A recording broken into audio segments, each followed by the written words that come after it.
we talk about the makeup industry itself, இதுலயுமே வந்து men dominance இருக்கு.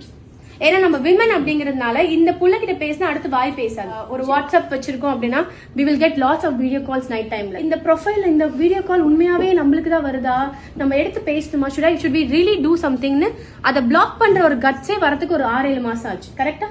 எல்லாரும் நம்ம கோ த்ரூ பண்ணி மேக்கப் போடுறோன்றதுல விமன் அப்படின்னா பிரைடோட அப்பாவா இருக்கலாம், பிரைடோட அண்ணாவா இருக்கலாம், 80% மரியாதை, they give respect. 20% they feel like we can talk to her, dominate பண்ணிடலாம் அப்படின்ற மாதிரி. நம்ம மேல இருந்து கீழே வரைக்கும் பாப்பாங்க, ஓ நீங்க தான் மேக்கப் வந்திருக்கீங்களா அப்படின்ட்டு. ஆமா சார். இந்த டபுள் மீனிங்ல பேசுறதுலாம் நடக்கும். நானே ஒரு பிரைடுக்கு ஒர்க் பண்ணிட்டு இருக்கும் போது பிரைடோட அம்மாவோட தம்பி மாமா அவர் வந்துட்டு அவங்க கை வச்சுட்டு என் மேலேயும் வந்து கை வைங்க இப்படின்ட்டு. நான் திரும்பி பார்த்துட்டு டைம் இருந்தா பாக்கலாம் சார்னு திரும்பிட்டேன். அதுக்கப்புறம் தான் யோசிச்சு நம்ம ஜாலியா பரவாயில்ல அப்படின்னு சொல்லிட்டு. இது எப்படின்னா ஒரு நல்ல ஒரு 5 ஸ்டார் லீலா பேலஸ் ஹோட்டல்ல ஒரு ரூம்ல நடக்கிற ஒரு ஒர்க். பட் எப்படி பேசுறாங்கன்னு தெரியுதா?